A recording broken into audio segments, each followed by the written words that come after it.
ولقد فتنا الذين من قبلهم فليعلمن الله الذين صدقوا وليعلمن الكاذبين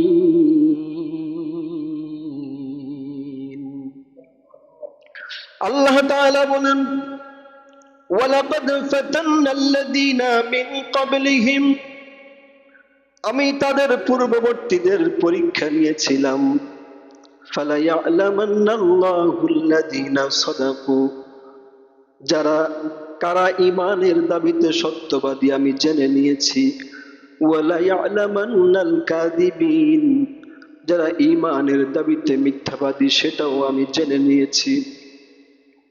অন্য আয়াতে আল্লাহ তাআলা বলছেন আম হাসিবতুম আন তাদখুলুল জান্নাত ওয়ালাম্মা ইয়াতিকুম মাসালুল লাযীনা খালাউ মিন ক্বাবলিকুম মানুষেরা কিভাবে ধারণা করেছে আন তাদখুলুল জান্নাহ তারা জান্নাতে প্রবেশ করবে ওয়ালাম্মা ইয়াতিকুম মাসালুল লাযীনা খালাউ মিন ক্বাবলিকুম অথচ তাদের কাছে তাদের পূর্ববর্তীরা যে ধরনের পরীক্ষার সম্মুখীন হয়েছিল যে ধরনের অবস্থাগুলোর সম্মুখীন হয়েছিল সে ধরনের কোন অবস্থার মুখোমুখি হয় নাই, মুসিবত তাদেরকে ঘিরে ধরে নাই, আমি আল্লাহর পক্ষ থেকে পরীক্ষা তাদের জীবনে আসে নাই, অথচ তারা জান্নাতে প্রবেশ করবে এটা হতে পারে না।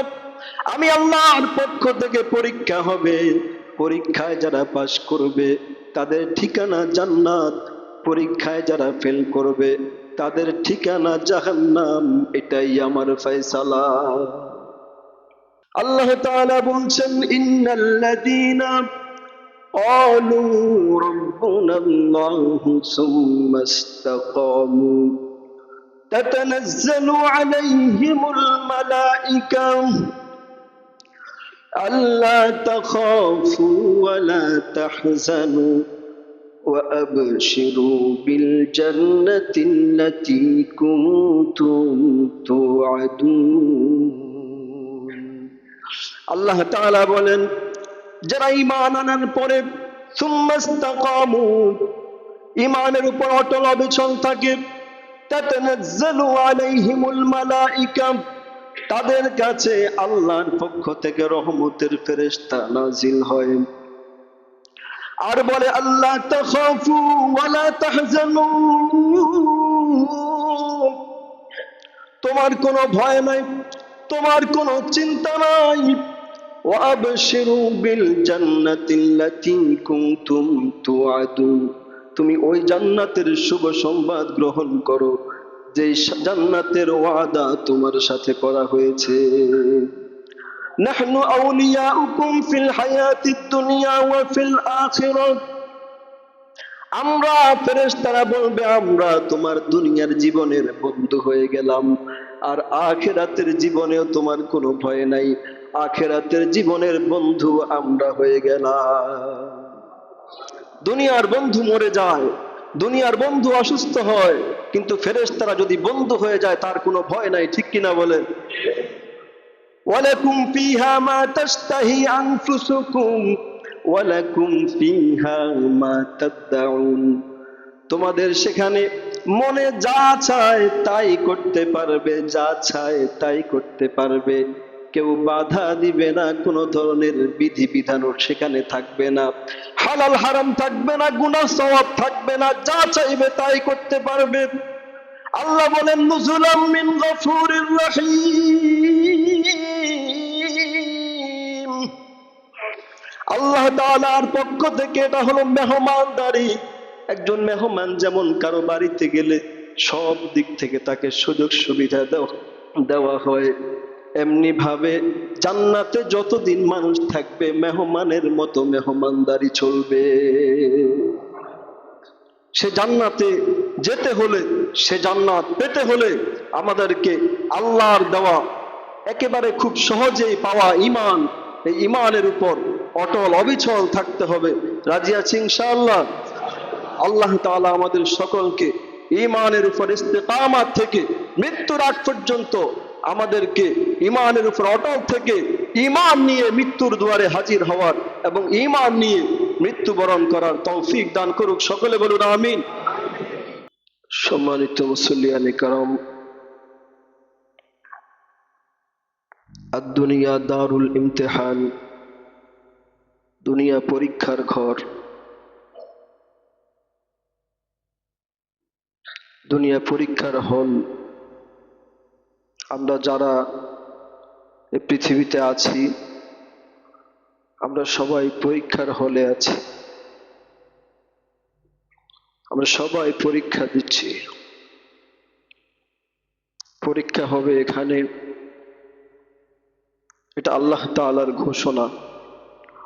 ঘোষিত পরীক্ষা, অঘোষিত না। আল্লাহ তাআলা ঘোষণাই করে দিয়েছেন, ওয়ালাকাদ ফাতান্নাল্লাযীনা মিন ক্বাবলিহিম। আল্লাহ তাআলা বলেন, আহাসিবান নাস আন ইউতরাকু আন ইয়াকুলু আমান্না ওয়া হুম লা ইফতানুন। মানুষেরা কি ধারণা করেছে আন ইউতরাকু, যে তাদেরকে ছেড়ে দেওয়া হবে, আন ইয়াকুলু আমান্না, তাদের একথা বলার দ্বারাই ছেড়ে দেওয়া হবে যে তারা বলছে ঈমান আনছে, তারা বলছে যে আমি ঈমানদার, তারা দাবি করে আমি ঈমান এনেছি, আর এই কথার উপরেই ছেড়ে দিব। আল্লাহ বলেন না, এই কথার উপরেই তাদেরকে ছেড়ে দিব অথচ তাদেরকে পরীক্ষা করব না? না। আল্লাহ বলেন, ওয়ালাকাদ ফাতান্নাল্লাযীনা মিন ক্বাবলিহিম, তাদের পূর্ববর্তী যারা ছিল, পূর্বপুরুষ যারা ছিল, তারাও পরীক্ষা দিয়েছে। তাদেরকে আমি পরীক্ষার মুখোমুখি করেছি। তারা পরীক্ষা দেওয়ার পরে আমি আল্লাহ তাআলা জেনে নিয়েছি, ফালায়ালামান্নাল্লাহুল্লাযীনা সাদাকু, আল্লাহ তাআলা জেনে নিয়েছেন কারা ঈমানের দাবিতে সত্যবাদী, ওয়ালা ইয়ালামান্নাল কাযিবিন, আর কারা ঈমানের দাবিতে মিথ্যাবাদী। প্রতিটি মানুষকে আল্লাহ তাআলা পরীক্ষা করবেন যাচাই করার জন্য, বান্দা কি ঈমানের দাবিতে সত্যবাদী না বান্দা মিথ্যাই ঈমানের দাবি করছে। এটা আল্লাহ তাআলা পরীক্ষা নেবেন প্রতিটি মানুষের কাছ থেকে। এজন্য আমরা যারা আছি পৃথিবীতে, আমাদের সকলকেই, আমরা সকলেই কোথায় আছি বলেন? আরে ভয় পাইতেছেন নাকি? তো বলেন, একটু জোরে বলেন। আমরা সবাই কোথায় আছি? পরীক্ষার হলে। এটা ঈমানের পরীক্ষা। এই পরীক্ষার ফলাফল ঘোষণা করা হবে হাসরের ময়দানে। সেখানে একদল পাবে পুরস্কার, আরেক দল পাবে তিরস্কার। একদল হবে নন্দিত, আরেক দল হবে নিন্দিত। একদল হবে জান্নাতি, আরেক দল হবে জাহান্নামী। ফারিকুম ফিল জান্নাহ ওয়া ফারিকুম ফিস সাঈর। একদল জান্নাতে যাবে, আরেক দল জাহান্নামে যাবে। ফলাফল সেদিন ঘোষণা করা হবে। এখন শুধু পরীক্ষা, শুধু পরীক্ষা চলবে। যে সুস্থ আছে তারও পরীক্ষা চলতেছে, যে অসুস্থ আছে তারও পরীক্ষা চলতেছে, যে সচ্ছল আছে তারও পরীক্ষা চলতেছে, যে অসচ্ছল আছে তারও পরীক্ষা চলতেছে, যে ধনী তারও পরীক্ষা চলতেছে, যে গরিব তারও পরীক্ষা চলতেছে। সবাই আপন আপন জায়গায় পরীক্ষার হলে আছে। যে অসুস্থ সে পরীক্ষায় আছে অসুস্থতা দিয়ে। যে বান্দা অসুস্থ হয়ে কি আমি আল্লাহ তাআলার বিরুদ্ধে অভিযোগ শুরু করে দেয় কিনা, বান্দা অসুস্থ হয়ে ঈমান হারিয়ে ফেলে কিনা, বান্দা অসুস্থ হয়ে কি কোনো চিকিৎসার জন্য শিরকে লিপ্ত হয়ে যায় কিনা, কোনো ভণ্ড পীরের কাছে কি সুস্থতার জন্য যায় কিনা, বান্দা সুস্থ হওয়ার জন্য কি এমন কোনো পথ অবলম্বন করে কিনা যেটা শিরকের পথ, যেটা ঈমান বিধ্বংসী পথ, সে পথ অবলম্বন করে, নাকি সে তার ঈমানকে রক্ষা করে সুস্থতার চাইতে তার ঈমানকে বেশি প্রাধান্য দেয়। এটা আল্লাহ তাআলা দেখে। বলুন, সুস্থতার চাইতে ঈমানের দাম কম না বেশি? পৃথিবীতে সবচাইতে বড় নিয়ামত সুস্থতা, আমি আরো একদিন বলছি, কিন্তু সুস্থতার চাইতে বড় নিয়ামত ঈমান, ঠিক কিনা বলেন? কারণ কেউ যদি অসুস্থ থাকে, তার ব্যাপারে এমন নাই যে সে দুনিয়াতে সারা জীবন অসুস্থ ছিল এই কারণে জাহান্নামে যাবে, এমন কোনো কথা আছে? কিন্তু এক মুহূর্ত যদি ঈমান ছাড়া থাকে একজন মানুষ, একটা মুহূর্ত, আর সে সময় যদি মৌত চলে আসে, তাহলে খালিদিনা ফিহা, জাহান্নামের মধ্যে সে চিরকাল থাকবে। এর আগে পুরা সময়টা সে ঈমানদার ছিল, কিন্তু মৃত্যুর এক মুহূর্ত আগে সে বেঈমান হয়ে গেছে, আর ওই অবস্থায় সে মৃত্যুবরণ করেছে। তার অনন্তকাল জাহান্নামের ফয়সালা হয়ে যায়, কখনো সে জাহান্নাম থেকে মুক্তি পাবে না। এজন্য সুস্থতার চাইতে বেশি দামি ঈমান, ঠিক কিনা বলেন? জগতের সবচাইতে বড় নিয়ামত হচ্ছে সুস্থ, মানে ঈমানের পরে সবচাইতে বেশি নিয়ামত হচ্ছে, বড় নিয়ামত হচ্ছে সুস্থতা। আর সুস্থতার চাইতে বড় নিয়ামত হলো ঈমান। ঈমানের চাইতে বড় কোন নিয়ামত আল্লাহর জগতে আল্লাহ তাআলা রাখে নাই। ঈমান হচ্ছে সর্বশ্রেষ্ঠ নিয়ামত। তো সে অসুস্থ হয়ে কি ঈমান হারিয়ে ফেলছে কিনা আল্লাহ তাআলা দেখবে। অসুস্থ হয়ে আল্লাহ তাআলা নাশকর করছে কিনা এটা আল্লাহ তাআলা দেখেন পরীক্ষার মাধ্যমে। আপনারা কি ঘুমাইতেছেন? নিচের দিকে কেউ তাকায় না, আমার দিকে তাকান। আমার কথা কইতে কষ্ট হয়নি? বলেন, কথা কইতে কষ্ট আছে? কষ্ট আছে। তা আপনি যদি ঘুমান, তে আমার কথাটা তো সম্পূর্ণ বৃথা গেল, কোনো কাজে লাগলো না, ঠিক কিনা? জন্য কি ঘুমাইবেন না শুনবেন? আমি কথা বলছি, আমি মানুষটা ছোট, আমার কিছুই নাই, এলিম নাই, আমল নাই, টাকা নাই, পয়সা নাই, আপনাদের মতো ধনীও না, আমি গরিব মানুষ। হয়তো আল্লাহর কোরআনের কিছু কথা আপনাকে শোনাচ্ছি, আমি সর্বদিক থেকে ছোট, কিন্তু যেটা শোনাইতেছি এটা কি ছোট? যে কথাগুলো বলতেছে কথাগুলো কি ছোট মানুষের কথা? কার কথা? আল্লাহর কথা। এজন্য গুরুত্ব সহকারে শুনতে হবে। আমার দিকে না তাকিয়ে কথাগুলো কার সেদিকে তাকাবে। কথাগুলো তো আমার আল্লাহর। আল্লাহর কথাগুলো কিভাবে আমি গাফেল অবস্থায় শুনি,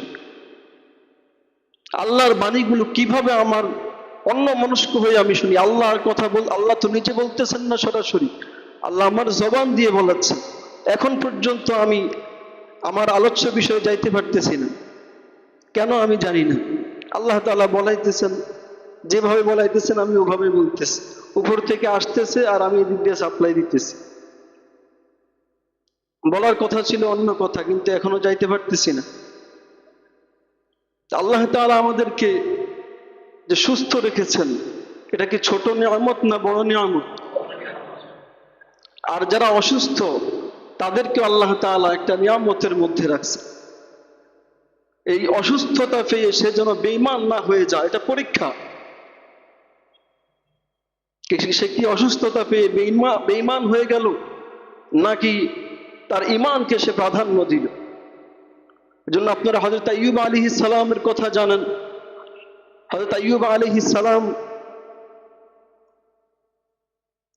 আল্লাহর জলিলুল কদর পয়গম্বর ছিলেন, অসুস্থ ছিলেন, এটা জীবনের শেষ ভাগে, কিন্তু শুরু পর্যায়ে অনেক কিছু ছিল।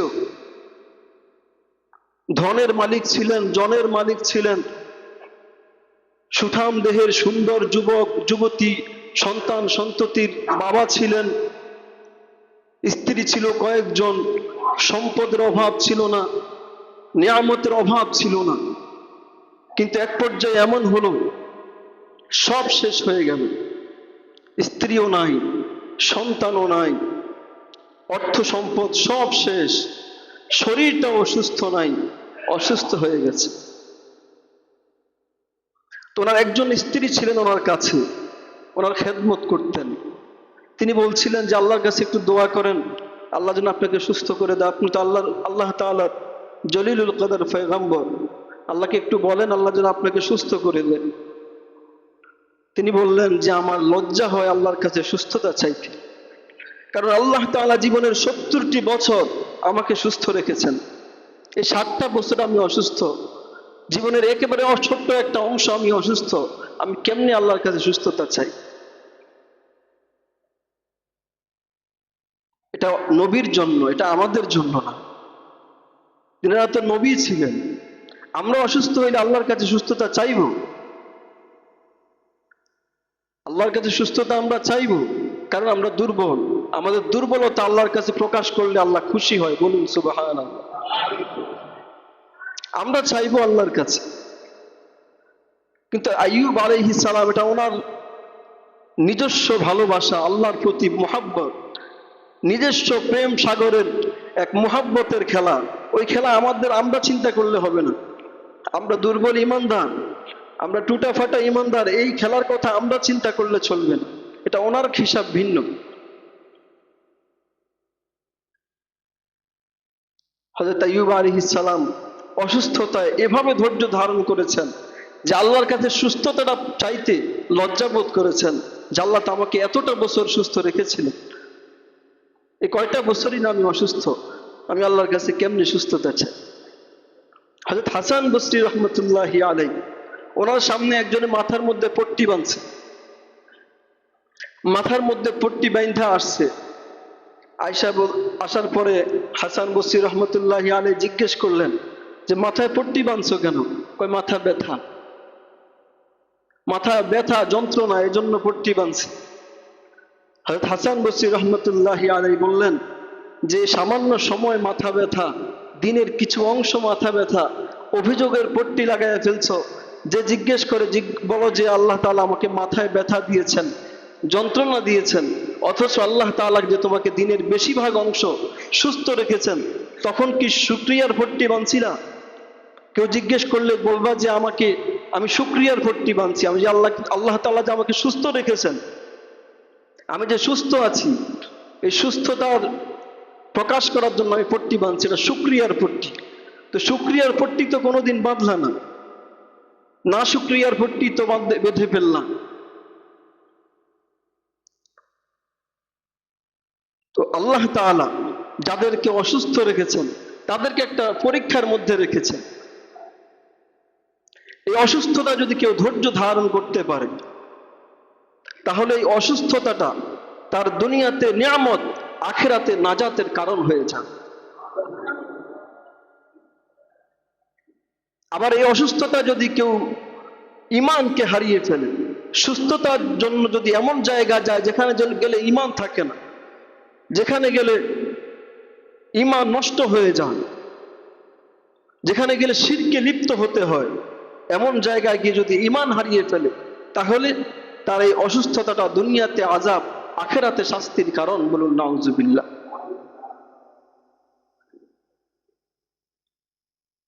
একজন মানুষ ধনী, এই ধনাঢ্যতা তার কাছে আল্লাহ তাআলার পক্ষ থেকে পরীক্ষা, যে ধনী হইয়া সে কি সম্পদের যাকাত ঠিকমতো দিচ্ছে কিনা, ধনী হয়ে সে কি তার টাকা পয়সা দ্বীনের জন্য ব্যয় করছে কিনা, ইসলামের জন্য ব্যয় করতেছে কিনা, মসজিদ মাদ্রাসায় দিচ্ছে কিনা, তার আশপাশে যে গরিব দুঃখী অসহায় দুস্থ নিরীহ মানুষ আছে সেই মানুষদের পাশে দাঁড়াচ্ছে কিনা, এটা তার প্রতি আল্লাহ তাআলার পক্ষ থেকে পরীক্ষা। যদি এই পরীক্ষা সে পাশ করে, তাহলে এই ধনাঢ্যতা, এই সম্পদ, এই সচ্ছলতা, এই যে সে ধনী মানুষ, এটা আল্লাহর পক্ষ থেকে তার উপর নিয়ামত। এই যে তার দান সাদাকা, মানুষের পাশে দাঁড়ানো, দ্বীনের জন্য ব্যয় করা, মসজিদে দেওয়া, মাদ্রাসায় দেওয়া, এই দেওয়াটা আর এই ধনাঢ্যতা তার পরকালে নাজাতের উসিলা হয়ে যায়। পক্ষান্তরে সম্পদ আছে, শুধু নিজেই খাইলাম, নিজেই বাঁচলাম, নিজেই ভোগ বিলাস করলাম, আশেপাশে কেউ না খেয়ে আছে কিনা, কেউ অসুস্থ আছে কিনা, দিনের জন্য কিছু ব্যয় করার প্রয়োজন আছে কিনা, মসজিদ মাদ্রাসায় দেওয়ার দরকার আছে কিনা, কিছুই ভাবলাম না, তাহলে এই সম্পদ স্থায়ী হবে না, বেশি দিন থাকবে না, চলে যাবে, হয়তো আপনি ভোগ করতে পারবেন না, এই সম্পদ এর স্থায়িত্বতা হবে না, আর পরকালে এটা আযাবের কারণ হবে। তখন এই সম্পদ আমার দুনিয়াতে আযাবের কারণ, আমার দুনিয়াতে আযাব, আর আখিরাতে জাহান্নামের কারণ হয়ে যাবে। সর্বক্ষেত্রে আমার কাছে যতটুকুন সচ্ছলতা আছে, আমাদের ভাষায় ধনীর এক সংজ্ঞা আর আল্লাহর কাছে ধনীর আরেক সংজ্ঞা। আমাদের কাছে ধনীর তো কোনো সংজ্ঞা নাই, আছে বলেন? কথা বলেন। আমাদের কাছে ধনীর কোনো সংজ্ঞা আছে? নাই। যে 10 লাখ টাকার মালিক, তার কাছে মনে হয় ধনী হলো 20 লাখ টাকার মালিক, যে সে, কি ঠিক বললাম? যে 1 কোটির মালিক, তার কাছে মনে হয় যে 10 কোটির মালিক সে ধনী, আমি তো গরিব। যে 20 কোটির মালিক, সে 20,000 কোটির মালিককে ধনী মনে করে আর নিজেকে গরিব মনে করে। আমাদের কাছে ধনীর কি কোনো সংজ্ঞা আছে? ধনীর কি কোনো হিসাব আছে? অথচ আল্লাহ তাআলার কাছে ধনী হলো ওই ব্যক্তি যাকে আল্লাহ তাআলা সুস্থতা দিয়ে, 2টি হাত, 2টি পা, 2টি চোখ দিয়েছেন, সুস্থতা দিয়েছেন, আর ওই সুস্থ সবল দেহ নিয়ে সে সচ্ছলতার সাথে আনন্দ চিত্তে খেয়ে বেছে চলতে পারে, এই ব্যক্তি ধনী। এই ব্যক্তি ধনী। এই তার সচ্ছলতা অনুযায়ী সে যদি তার সামর্থ্য অনুযায়ী দ্বীনের পথে ব্যয় করে, মানুষের পাশে দাঁড়ায়, দুস্থ অসহায় মানুষকে সেবা করে, মানুষের সহযোগিতা করে, মানুষের উপকারে আসে, তাহলে এই ধন, এই সম্পদ যতটুকুন আছে, এটা তার পরকালে নাজাতের ওসিলা হয়ে যাবে।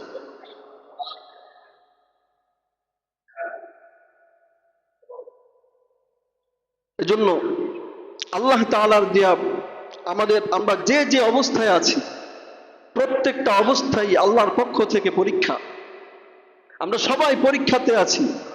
যার যার অবস্থানে থেকে আমাদের কাজ হবে ঈমানের উপর অটল অবিচল থাকা, আল্লাহর হুকুম মতো আমার সুস্থতাকে ব্যয় করা, আল্লাহর হুকুম মতো আমার অসুস্থ সময়গুলো কাটানো, আল্লাহর হুকুম মতো আমার সম্পদগুলো ব্যয় করা, আল্লাহর হুকুম মতো আমার অসচ্ছল অবস্থার সময়গুলো কাটিয়ে দেওয়া।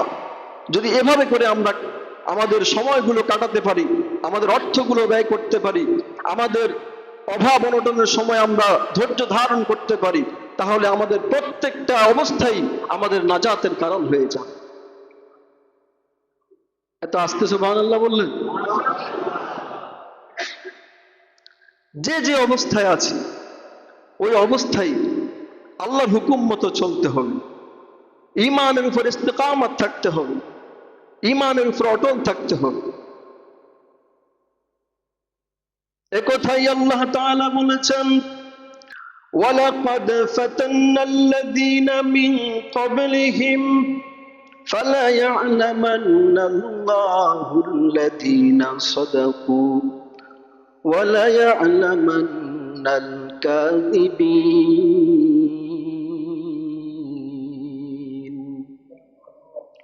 আল্লাহ তাআলা বলেন, ওয়ালাকাদ ফাতান্নাল্লাযীনা মিন ক্বাবলিহিম, আমি তাদের পূর্ববর্তীদের পরীক্ষা নিয়েছিলাম। ফালা ইয়া'লামান্নাল্লাহুল্লাযীনা সাদাকু, কারা ঈমানের দাবিতে সত্যবাদী আমি জেনে নিয়েছি। ওয়ালা ইয়া'লামান্নাল কাযিবিন, যারা ঈমানের দাবিতে মিথ্যাবাদী সেটাও আমি জেনে নিয়েছি। অন্য আয়াতে আল্লাহ তাআলা বলছেন, আম হাসিবতুম আন তাদখুলুল জান্নাত ওয়ালাম্মা ইয়াতিকুম মাসালুল লাযীনা খালাউ মিন ক্বাবলিকুম, মানুষেরা কিভাবে ধারণা করেছে আন তাদখুলুল জান্নাহ, তারা জান্নাতে প্রবেশ করবে, ওয়ালাম্মা ইয়াতিকুম মাসালুল লাযীনা খালাউ মিন ক্বাবলিকুম, অথচ তাদের কাছে তাদের পূর্ববর্তীরা যে ধরনের পরীক্ষার সম্মুখীন হয়েছিল, যে ধরনের অবস্থাগুলোর সম্মুখীন হয়েছিল, সে ধরনের কোন অবস্থার মুখোমুখি হয় নাই, মুসিবত তাদেরকে ঘিরে ধরে নাই, আমি আল্লাহর পক্ষ থেকে পরীক্ষা তাদের জীবনে আসে নাই, অথচ তারা জান্নাতে প্রবেশ করবে এটা হতে পারে না। আমি আল্লাহর পক্ষ থেকে পরীক্ষা হবে, পরীক্ষায় যারা পাশ করবে তাদের ঠিকানা জান্নাত, পরীক্ষায় যারা ফেল করবে তাদের ঠিকানা জাহান্নাম। এটাই আমার ফয়সালা। পরীক্ষার মুখোমুখি আমাদেরকে হতেই হবে, আমাদেরকে ঈমানের উপর থাকতে হবে। ঈমান আল্লাহর পক্ষ থেকে আমাদেরকে দেওয়া সবচেয়ে বড় দৌলত। দুনিয়ার কোন দৌলত আমি সাথে নিতে পারবো না, সাথে যাবে আমার একটা দৌলত, সেটা হচ্ছে ঈমান। ঠিক কিনা? আপনার বাড়ি আপনার সাথে যাবে, আপনার গাড়ি আপনার সাথে যাবে, আপনার ব্যবসা আপনার সাথে যাবে, আপনার প্রভাব প্রতিপত্তি এগুলো আপনার সাথে যাবে? কিছুই যাবে না। যদি ঈমান থাকে, ঈমানের মতো শ্রেষ্ঠ সম্পদ কবরে আপনার সঙ্গী হবে, ঈমানের মতো শ্রেষ্ঠ সম্পদ হাসরে আপনার সাথী হবে, ঈমানের মতো শ্রেষ্ঠ সম্পদ আপনাকে ফুলসিরাত বিজলির মতো পার করে দিয়ে আল্লাহর জান্নাতের বাসিন্দা করে দিবে। শর্ত হলো মৃত্যুর আগ পর্যন্ত এই ঈমানের উপর ইস্তেকামত থাকতে হবে। কোনো কিছুই যেন আমাকে ঈমান থেকে সরিয়ে দিতে না পারে। জগতের অনেক পরিবর্তন হবে, আধুনিকতার নামে, প্রগতির নামে, সংস্কৃতির নামে, কোনো কিছুর নামে যেন আমার ঈমান ক্ষতিগ্রস্ত না হয়, এদিকে সজাগ এবং সচেতন থাকতে হবে একজন ঈমানদারের। ঠিক কিনা বলেন? কোনো অজুহাত চলবে না এই ব্যাপারে, কোনো কম্প্রোমাইজ নাই, ঈমানের ব্যাপারে কোনো ছাড় নাই। যা কিছুই হোক না কেন আমার ঈমান ঠিক থাকতে হবে। ঠিক কিনা? মুহতারাম হাজিরিন, আমাদের এই ঈমানের কারণে, ঈমান যার যত বেশি সে দুনিয়াতে সম্মানিত হবে, আখিরাতে সম্মানিত হবে। ঈমানের কারণে আমরা আল্লাহ তাআলার পক্ষ থেকে আমরা যে দৌলত ঈমান পেয়েছি, এটা আল্লাহর পক্ষ থেকে বিশেষ দান। আবার আল্লাহ তাআলা আমাদেরকে আখির জামানার পয়গম্বর মুহাম্মদুর রাসূলুল্লাহ সাল্লাল্লাহু আলাইহি ওয়াসাল্লামের উম্মত বানিয়েছেন, শ্রেষ্ঠ উম্মত বানিয়েছেন। কুনতুম খায়রা উম্মাহ, তোমরা শ্রেষ্ঠ জাতি, তোমরা শ্রেষ্ঠ উম্মত। আমরা ঈমানদার যদি থাকতে পারি, ঈমানের উপর ইস্তেকামাতের সাথে যদি থাকতে পারি, তাহলে হাসরের ময়দানে আমাদের আগে কোন নবী রাসূলরাও জান্নাতে যেতে পারবে না। আরো জোরে বলেন সুবহানাল্লাহ।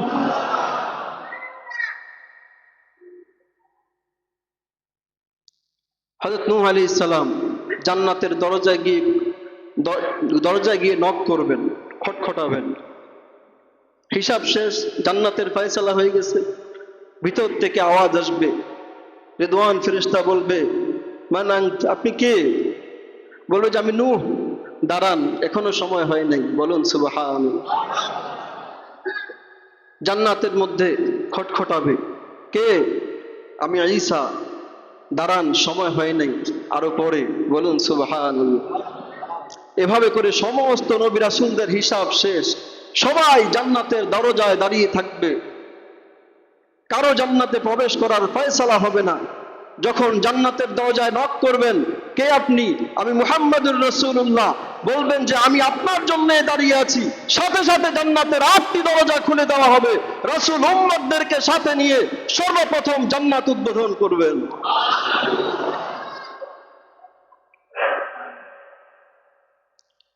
এর নাম হচ্ছে মুহাম্মদুর রাসূলুল্লাহর উম্মত সাল্লাল্লাহু আলাইহি ওয়াসাল্লাম।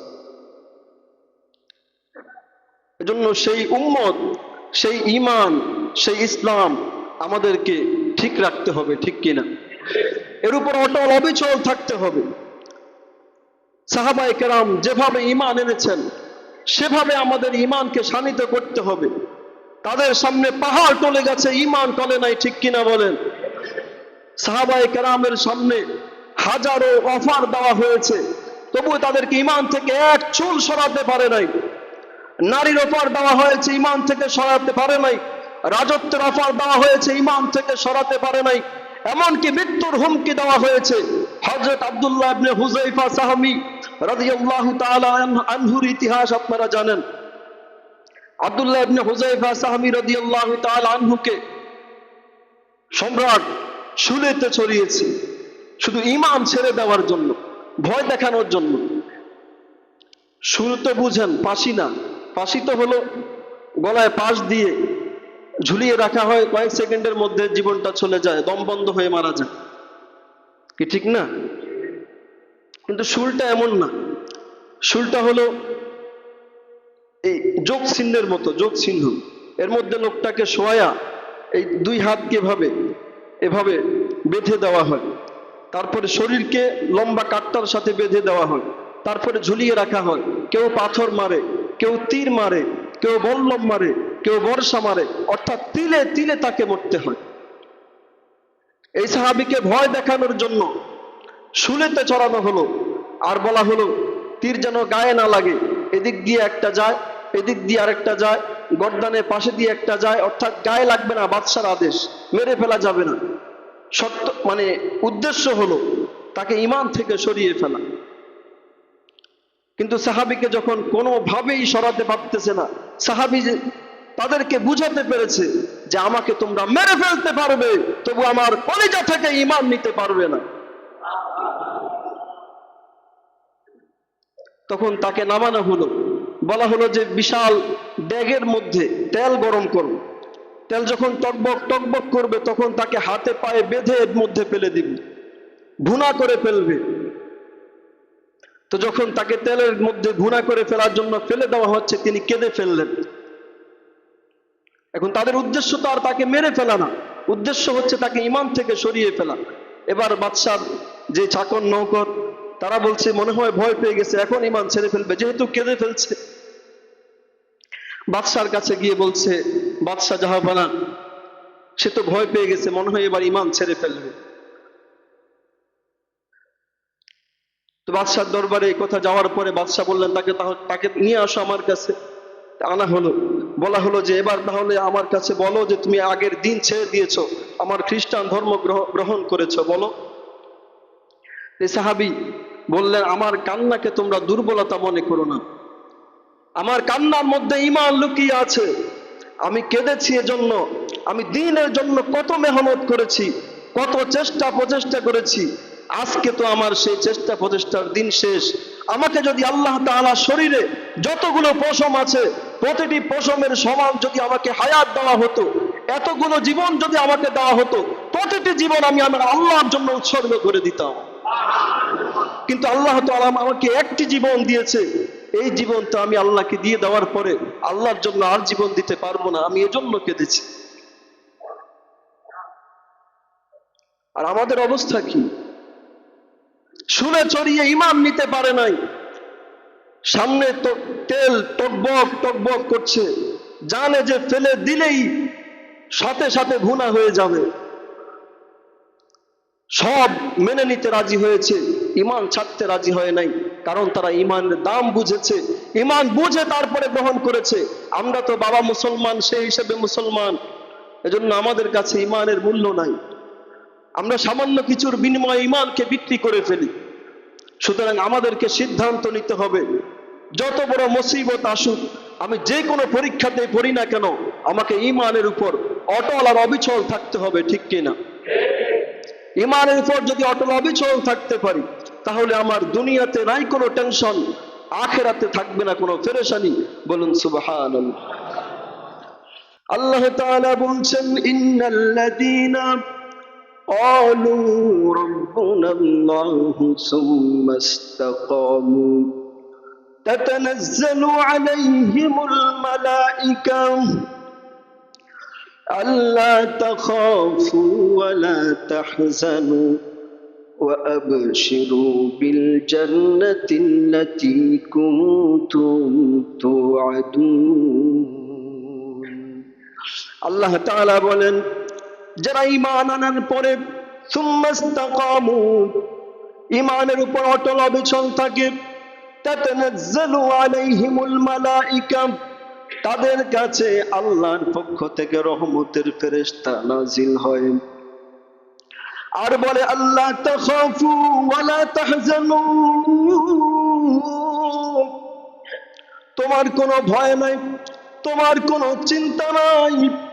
ওয়াবশিরু বিল জান্নাতিল্লাতী কুনতুম তুআদুন, তুমি ওই জান্নাতের শুভ সংবাদ গ্রহণ করো যে জান্নাতের ওয়াদা তোমার সাথে করা হয়েছে। নাহনু আউলিয়াউকুম ফিল হায়াতিদ দুনিয়া ওয়া ফিল আখিরাহ, আমরা ফেরেশতারা বলবে আমরা তোমার দুনিয়ার জীবনের বন্ধু হয়ে গেলাম, আর আখিরাতের জীবনেও তোমার কোনো ভয় নাই, আখিরাতের জীবনের বন্ধু আমরা হয়ে গেলাম। দুনিয়ার বন্ধু মরে যায়, দুনিয়ার বন্ধু অসুস্থ হয়, কিন্তু ফেরেশতারা যদি বন্ধু হয়ে যায় তার কোনো ভয় নাই, ঠিক কিনা বলেন? ওয়ালাকুম ফিহা মা তাশতাহি আনফুসুকুম ওয়ালাকুম ফিহা মা তাদউন, তোমাদের সেখানে মনে যা চায় তাই করতে পারবে, যা চায় তাই করতে পারবে, কেউ বাধা দিবে না, কোনো ধরনের বিধি বিধানও সেখানে থাকবে না, হালাল হারাম থাকবে না, গুনাহ সওয়াব থাকবে না, যা চাইবে তাই করতে পারবে। আল্লাহ বলেন নুজুলাম মিন গফুরির রহিম, আল্লাহ তাআলার পক্ষ থেকে এটা হলো মেহমানদারি। একজন মেহমান যেমন কারো বাড়িতে গেলে সব দিক থেকে তাকে সুযোগ সুবিধা দেওয়া হয়, এমনি ভাবে জান্নাতে যতদিন মানুষ থাকবে মেহমানের মতো মেহমানদারি চলবে। সে জান্নাতে যেতে হলে, সে জান্নাত পেতে হলে আমাদেরকে আল্লাহর দেওয়া একেবারে খুব সহজেই পাওয়া ঈমান, এই ঈমানের উপর অটল অবিচল থাকতে হবে। রাজি আছি ইনশাআল্লাহ? আল্লাহ তাআলা আমাদের সকলকে ঈমানের উপর ইস্তেকামাত থেকে মৃত্যুর আগ পর্যন্ত আমাদেরকে ঈমানের উপর অটল থেকে ঈমান নিয়ে মৃত্যুর দুয়ারে হাজির হওয়ার এবং ঈমান নিয়ে মৃত্যুবরণ করার তৌফিক দান করুক। সকলে বলুন আমিন।